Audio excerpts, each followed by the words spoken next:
Fala pessoal, beleza? Professor Rude na área. Vim aqui para gravar uma aula para vocês nos assuntos finais aí que envolvem a nossa playlist de evolução, tá? Nós vamos falar hoje sobre mimetismo, camuflagem, tá? E vamos falar também sobre coloração de advertência ou coloração aposemática, tá? Espero que vocês gostem, vou compartilhar uma tela aqui com vocês. Aqui, beleza? Vamos lá, vamos começar? Opa.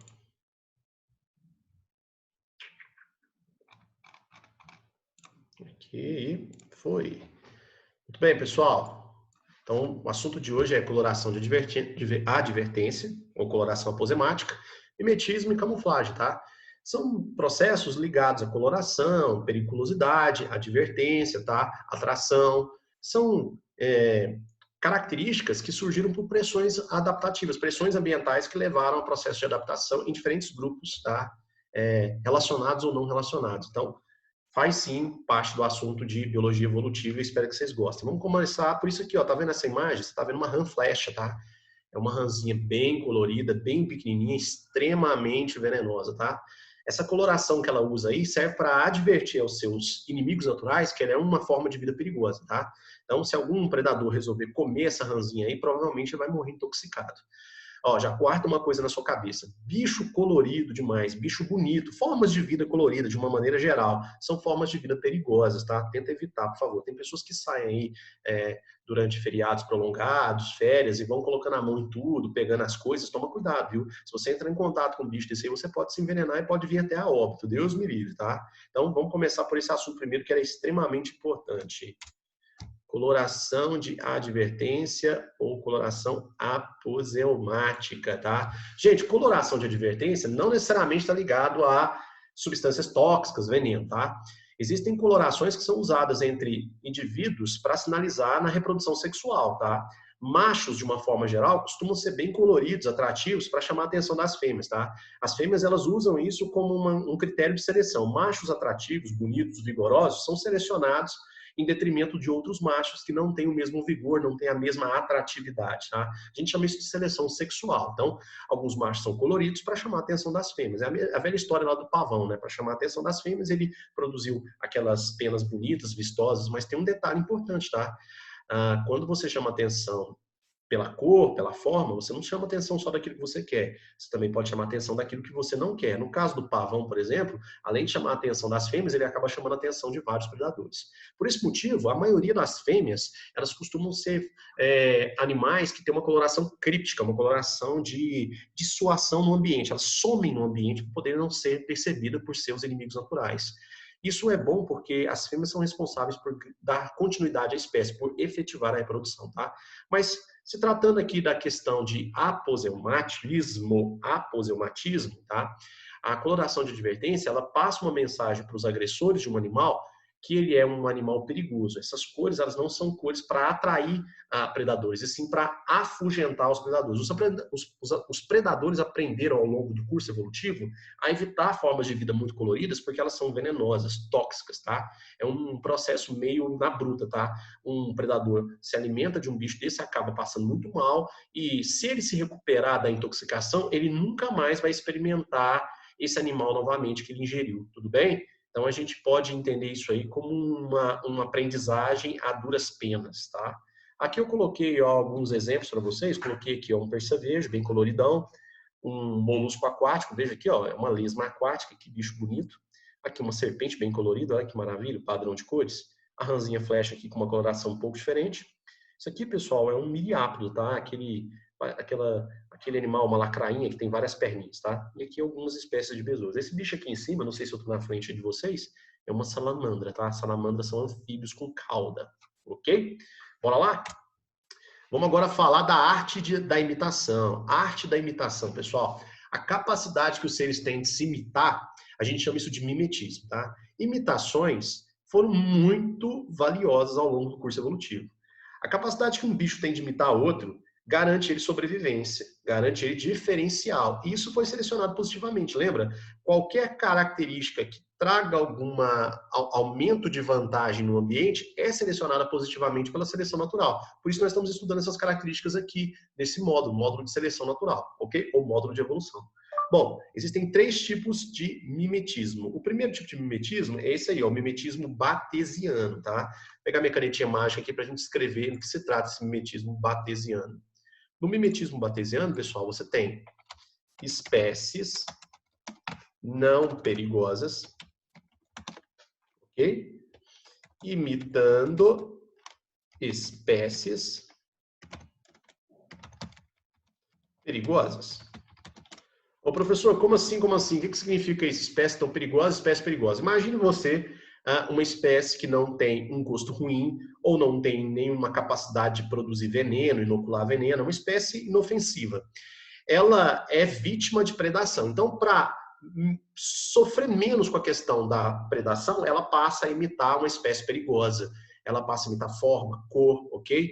De uma espécie que é perigosa. Essa espécie perigosa é uma espécie que provavelmente tem algum veneno associado, ela é forte, ela é venenosa, tá? De uma forma geral, é assim que a gente analisa. Então, espécies não venenosas imitando espécies venenosas. Outra coisa que pode acontecer é o seguinte, uma espécie não perigosa imitar uma espécie que é impalatável. Já ouviu esse termo antes? Impalatável quer dizer o seguinte, pessoal, quer dizer que não tem um gosto bom. Se você pôr na boca, dá vontade de cuspir, jogar fora, de tão ruim que é, ok?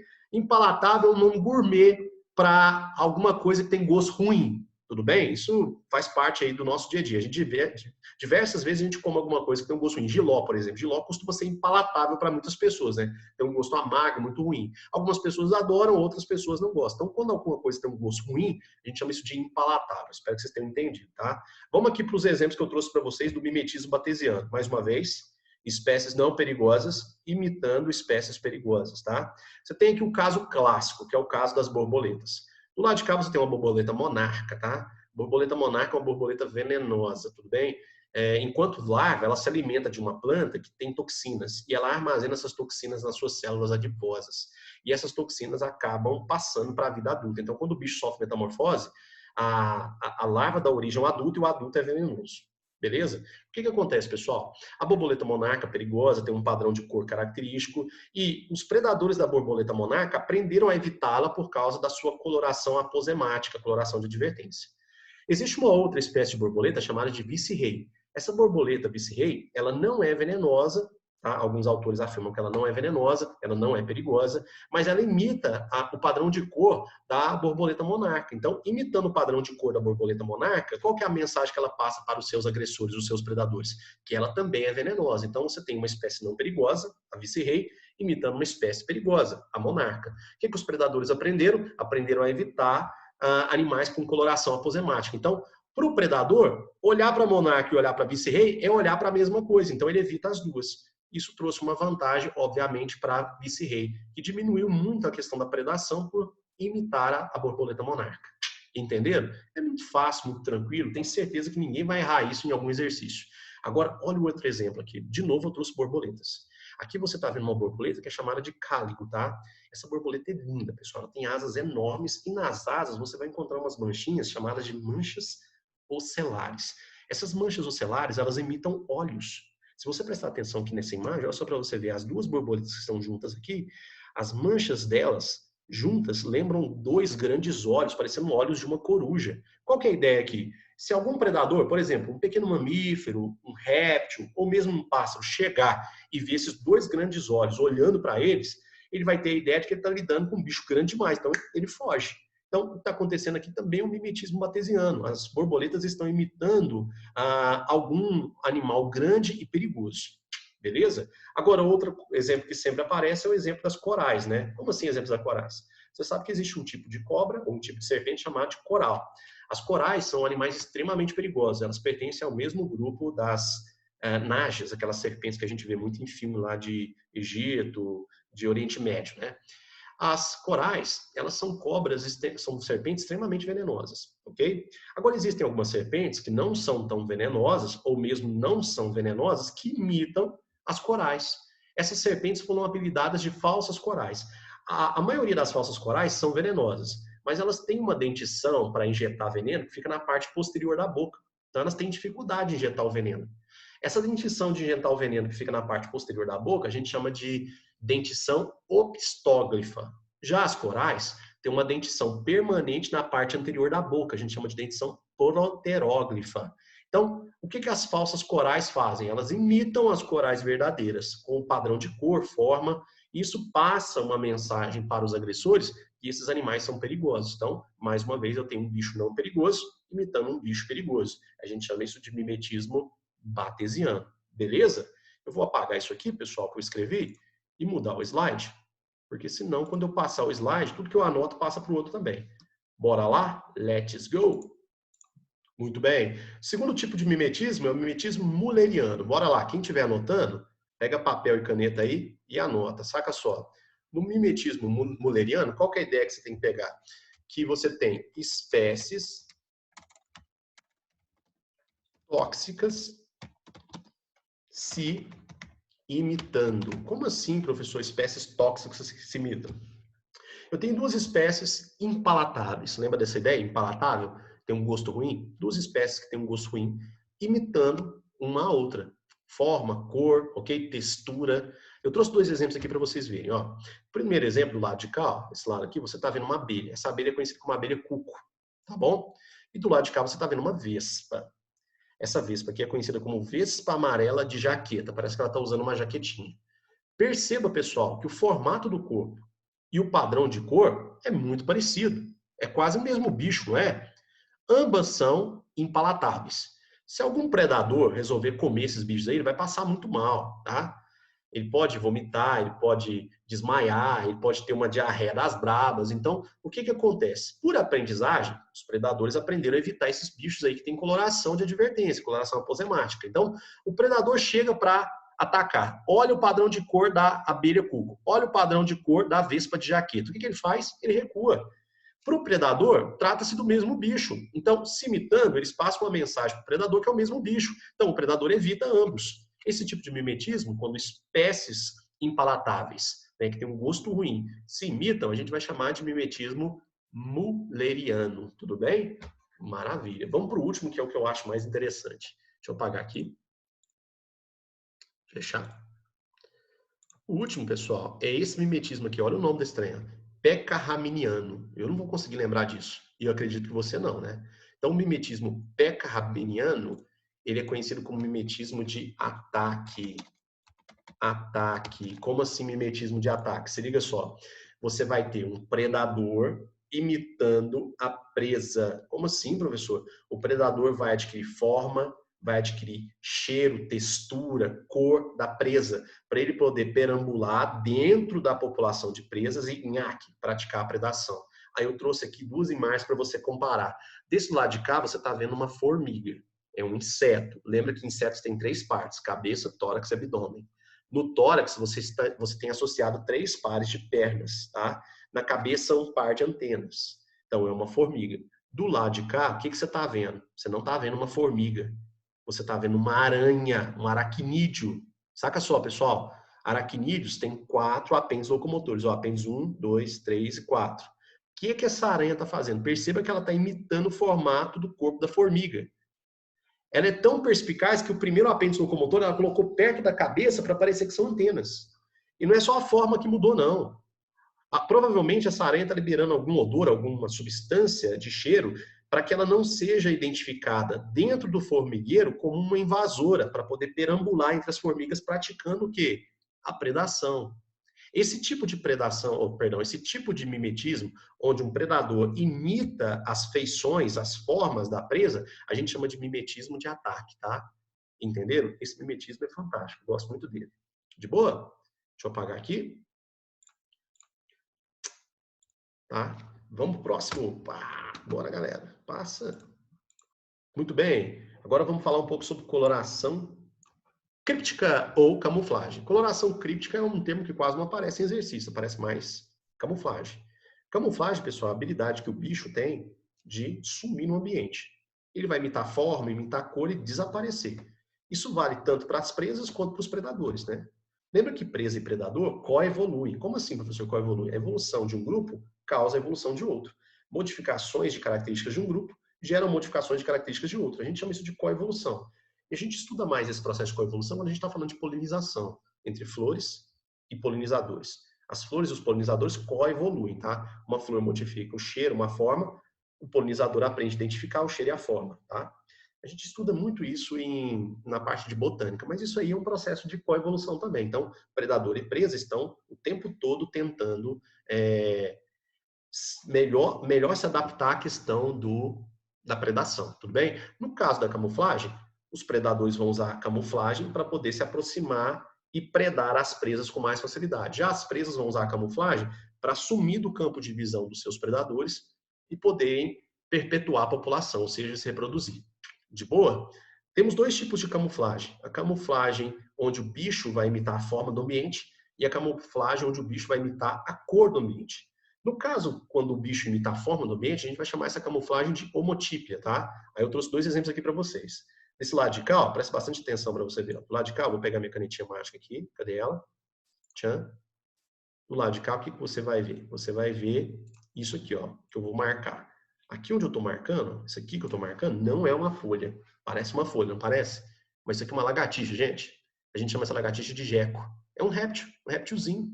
Olha só para você ver, está imitando a folha. Até as ranhuras da folha aqui ele imita. Olha que loucura.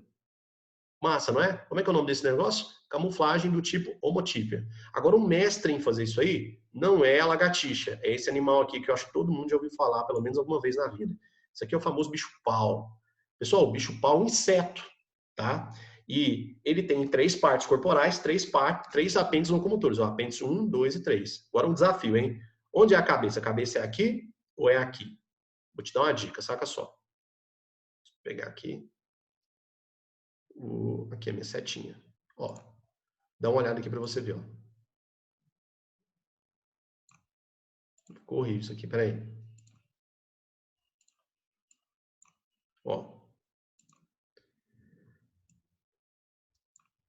Mas eu não tô acertando, não. Deixa eu pegar outra coisa aqui. Vou pegar a minha linha aqui mesmo. Ó, isso aqui que eu tô marcando. Ó. Tá vendo aqui na pontinha aqui da minha linha? Isso aqui, pessoal, são antenas. Eita, antena é aquele apêndice sensorial na cabeça do animal. No caso dos insetos, é um par, 2 antenas. Então, você tem antena nessa região aí, é a região da cabeça. Mas perceba que o bicho tem um formato que lembra muito um graveto, não é? Então, ele está imitando formas do seu ambiente. Camuflagem, homotípia. Tudo bem? Deixa eu apagar isso aqui. Porque senão, quando eu mudar o slide, isso aqui vai para lá também. Posso continuar? Bora lá. Próximo slide. Mais um tipo de camuflagem. Essa camuflagem agora não leva em consideração a forma do ambiente, mas sim a cor. A gente vai ver o seguinte: os bichos vão imitar a cor do seu ambiente. A gente vai chamar isso de camuflagem do tipo homocromia. No caso da camuflagem homocromia, o animal vai imitar as cores do ambiente e sumir no ambiente para evitar a predação e, no caso do predador, para evitar que as presas o vejam, tá? Agora dá uma olhada aqui para você ver que legal. Aqui você tem um tronco de uma árvore. Olha os pedacinhos de casca aqui, né? E olha só quem está escalando o tronco, ó. Uma ranzinha. Perceba que o padrão de cor é o mesmo, né? Como o padrão de cor é o mesmo, a gente vai chamar isso de camuflagem por homocromia. Agora, o mestre dos mestres em fazer isso é esse bicho aqui, ó. Os camaleões, né? Os camaleões, eles são mestres em fazer isso porque eles têm na pele células chamadas de cromatóforos. E os cromatóforos permitem que esses animais fiquem mudando de cor para sumir no ambiente, tá bom? Então, esse tipo de camuflagem a gente chama de homocromia. Então, essa foi a aula das pressões seletivas que levaram os indivíduos a desenvolver camuflagem, mimetismo e colorações de advertência. Para encerrar essa aula, eu vou fazer 2 exercícios com vocês para vocês verem como isso é cobrado. Esses 2 exercícios eu extraí do próprio material de vocês, tá? Espero que vocês gostem. Bora lá?